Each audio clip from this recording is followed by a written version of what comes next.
não é? Portanto, a ideia é que era preciso dar cabo do Estado colonial e construir um outro. Isto tem alguma coisa a ver com a transição? Isto não foi depois da transição, obviamente, não é? Na transição não podia ter essa missão, mas havia essa tensão já de um outro Estado ou aquilo era mais só a gestão da passagem de poderes?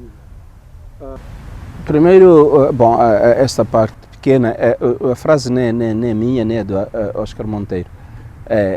O escangalhamento foi do Rafael Maguni. Rafael? Maguni. Pronto, fica Rafael, para a história. que a dado momento ele ficou o ministro da Informação, mas naquela altura já não sei o que ele era.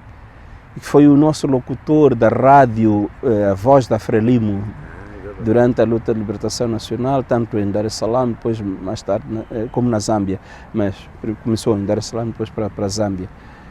E falava da necessidade de escangalhar todo o que era do colonialismo, porque pôr remendos, tentar acertar o que está torto e tal, era preciso escangalhar para construirmos tudo de novo. No governo de transição, nós tínhamos uma tarefa muito limitada.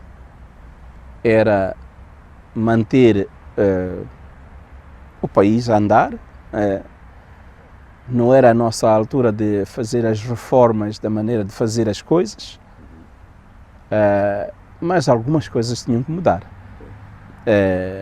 naquela altura. E o que nós devíamos preparar as condições para a mudança de governantes das províncias e dos distritos, dos postos administrativos, que eram quase todos portugueses. Bom, das províncias e dos distritos eram todos portugueses, mas alguns distritos já não eram portugueses, porque no Buzi, por exemplo, era um cabo-verdiano que era o administrador lá.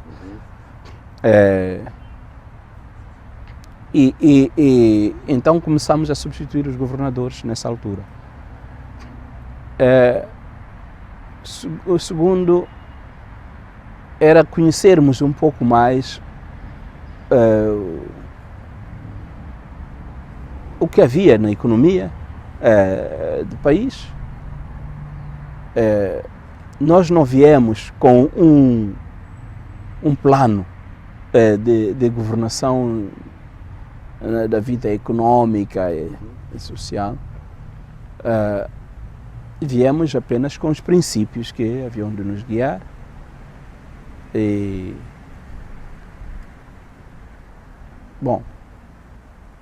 Enfim, tínhamos que implantar as estruturas do partido também.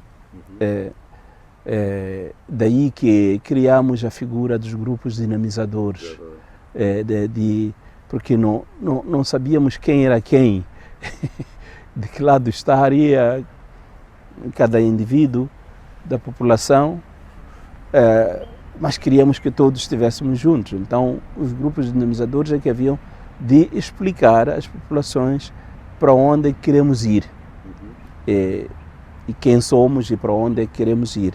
Portanto, dinamizavam, dizia-se assim, a criação do partido lá onde não estivesse. O que significa também dinamizar uma vida, uma maneira nova de viver, diferente da maneira colonial. E essa era mais ou menos a nossa tarefa, conhecer. E também continuar, através dos nossos ministros, o processo de diálogo com o governo português para completar assuntos que não puderam ser completados em Lusaka. Por exemplo, a história de Caborabassa era uma delas, os bancos, o Banco Nacional Ultramarino, tinha que ser, portanto, descolonizar.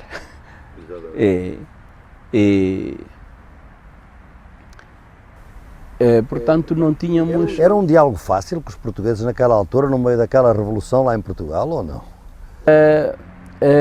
Não foi fácil.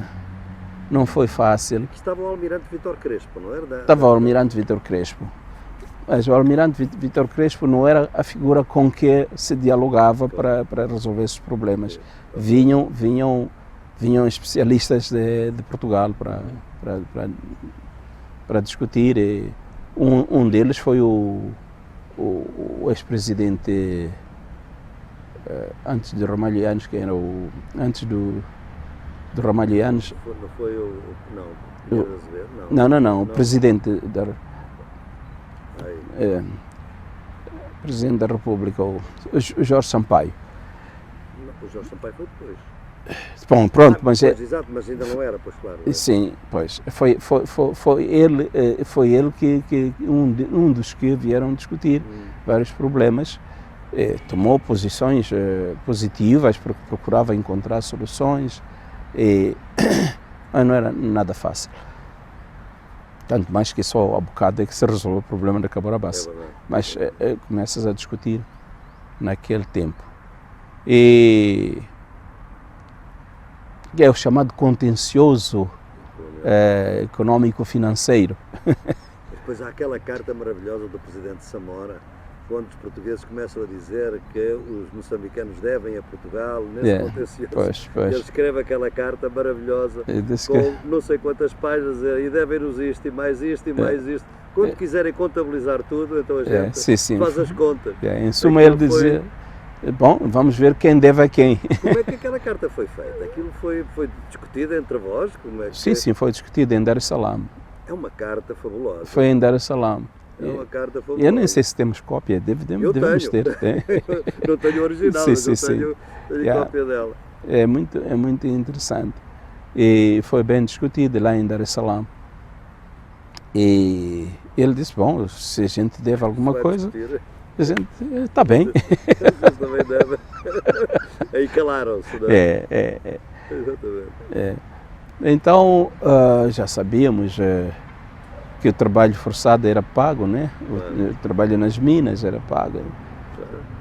Pois a contribuição braçal. Exatamente, que ele menciona. Esse dinheiro deve ser devolvido, não é? Exatamente. Portanto, o governo de transição era isto, já não me lembro qual era. Não, a minha ideia era um governo de transição, é uma coisa em si complicada, porque é uma transição entre dois poderes totalmente distintos, não é? Como é que o presidente Samora Machel pedia-lhe contas, assim, quer dizer, o que é que estás a fazer? Estás a fazer bem? Devias fazer mais? Felizmente... Eu era um diplomata, portanto... Felizmente, entre mim e o presidente Samora Machel, criaram-se assim, não sei como, mas sinergias tais que ele não tinha muitos cuidados, ele confiava naquilo que eu fazia, né? É claro que houve alguns desentendimentos num ponto ou no outro durante o governo de transição, que nem foi por mal, nem do lado de cá, nem do lado de lá, foram incompreensões. Pode citar alguma, não? Posso, isso não é segredo nenhum.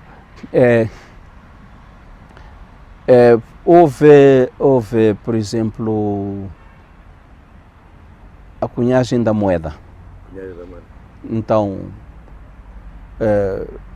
falou-se da cunhagem da moeda e eu mando uma pergunta para ele se o partido queria que muitos membros ainda estavam lá tomavam-se decisões de princípio, né? Se queria que a moeda começasse a circular logo no dia da proclamação da independência ou no dia seguinte, ou podíamos deixar isso para mais tarde. Com o entusiasmo que havia, a resposta foi que sim, que queriam que a moeda começasse a circular imediatamente. Então, eu dei a resposta aos que se encarregavam de fazer o trabalho e apressaram-se, então, a fazer as consultas, como é que se havia de se chamar a moeda e tal. E daí que saiu o nome de Metical, finalmente. tendo passado por o nome de Metica. Metica. Metica, que era para facilitar a pronúncia de todas as províncias, mas depois viu-se que não, Metica não ia para a história é mesmo metical. O historiador Ganhão estava envolvido nisso, né? E pronto, a ideia é que tem que se fazer as coisas depressa porque é preciso chegar a 25 de junho de 1975 com a moeda. E lá cunharam a moeda com a figura do presidente Samuel Machel. Eu também não fui consultado sobre isso. E, bom, mas o presidente Samuel Machel pensava que eu sabia. Então houve... Depois esclareceu-se que não, eu não sabia. Mas ele viu a moeda e não gostou? Ele não gostou porque não queria a fotografia, a imagem dele lá. Nem nas notas, nem nas moedas. Então, esse dinheiro foi pago e tal, mas não se utilizou nunca. Não diga. Não chegaram não chegaram a circular, não. Então, ainda deve haver e há algumas hoje que deve ser um ideal de colecionador. Então, não se utilizou, não saiu. Então foi preciso recomeçar tudo depois da independência. Por isso é que a Metical só sai. E depois nós não tínhamos a base. Bom, eu não sou financeiro, economista, nem sabia como é que havíamos de introduzir aquele dinheiro no mercado. Mas pronto, eu confiava que aqueles que sabem, né? Mas afinal de contas quase que ninguém sabia. Porque depois da independência só em 1980, levou 5 anos. Exatamente. Porque era preciso estudar também como substituir as notas antigas, coloniais, com as notas novas, etc, etc. Isso, portanto, uma coisa que... Foi um pequeno quiprocó para resolver-se. A outra foi da bandeira. Da bandeira também? Da bandeira. A bandeira da Frelimo é aquela que está ali, que estamos a utilizar hoje como bandeira nacional, né? Claro. Com exceção de ter aquela estrela na parte vermelha. A bandeira foi sempre aquela. Mas, quando foi para a proclamação da independência, mandaram aqui um desenho da nova bandeira, que tinha umas estrias que saíam lá da ponta e iam divergindo cá para baixo. Ou saíam aqui de baixo e iam convergindo de uma ponta lá em cima. As cores eram as mesmas. E tinha uma coroa circular lá na ponta. E mandaram-nos para nós vermos. E nós pensámos que estavam a consultar-nos. Mas como precisavam de uma resposta rápida, esta é a informação que me chegou, eu consultei, as pessoas estavam em volta de mim, perto. E um disse, mas isto aqui parece, visto em perspectiva, parece uma pista de aviação. Outros diziam, essas cores estão dispostas assim, parecem de uma companhia aérea e coisas assim. E eu fiz uma observação, não, para mim o mal desta bandeira é que parece que nunca flutua, nunca se levanta, está sempre pendurada para baixo. Quando a gente vê uma coisa mesmo desenhada, parece que está a cair para baixo. Então, por que não se mantém aquela ali? Mas eu disse, não, isso são questões artísticas que eu não entendo nada, portanto não vou insistir nisso. Mas uma coisa é certa, é que, para mim, a bandeira da Frelimo cobriu toda a nação. Do Rovuma ao Maputo, do Zumba ao Índico. Tanto mais que eu senti quando chegamos aqui no governo de transição, quando havia um tumulto aí num lugar qualquer, bastava aparecer eu, não era preciso que dissessem afasta para o primeiro-ministro, vem aí, não. A bandeira aparecia, as pessoas veneravam aquela bandeira e abriam alas. Bastava pôr alguém com a bandeira em frente. E passavam. Então ficou aquela imagem, eu disse, essa bandeira que cobriu toda a gente, aqui em Maputo não fizemos luta armada, mas está aí, aquela bandeira é sagrada. Agora, não seria de darmos à nação esta bandeira, em vez de modificá-la e tal, não sei o quê. Bom, eu pensei isto cá comigo. Eu disse aos outros companheiros, essa coisa da forma, se está a cair, parece... Nós havemos nos habituar, com o tempo havemos gostar da bandeira. Mas esta era... E mandamos exemplares que nós desenhamos aqui rapidamente. Por que não é assim? Por que não é assado? E mandamos para lá. E quando chega aquilo, o presidente fica furioso. E disse, mas essa gente lá está em Maputo já pensa que tem ideias superiores de toda a gente, então isso aqui foi desenhado, olha porque isto foi desenhado por um moçambicano e depois estavam lá com aqueles portugueses aí. Não. Ele não gostou das estrias? Não. Ele não gostou da modificação daquilo que eles tinham mandado. E depois, quando fomos a Dar es Salaam,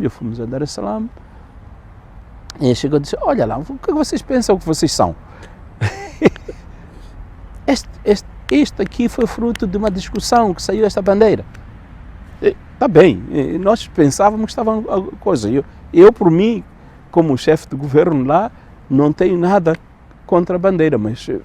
pensei que tinham pedido para introduzirmos comentários e melhorias. E o meu único comentário é que esta bandeira que nós temos da Frelimo cobriu toda a nação. Mas se quiser mudar e ficar esta bandeira da Frelimo e a outra bandeira nacional, estamos a mudar um pouco a ideia de que a Frelimo cobre toda a gente. Mas eu retiro tudo o que eu disse aqui, porque se foi estudado, foi estudado. Vamos para esta. E essa bandeira que nós estávamos a contestar não, a criticar, foi içada no dia da independência. E anos depois, 5 anos depois, foi drasticamente mudada. Não, vamos mudar a bandeira. E os argumentos que o presidente Machel utilizou são os que eu lhe dei. Esta bandeira é que cobriu todo o mundo durante a luta de libertação nacional. Portanto, esta bandeira é que deve ser da nação. O partido é uma coisa, e foi quando se criou o Partido Frelimo. Então, esta bandeira é uma coisa. Então, o Partido Frelimo, para marcar a diferença do tempo da luta de libertação e agora, o legado da libertação fica para todo o povo moçambicano. E vamos criar uma nova bandeira para o partido. E assim se fez. Muito bem.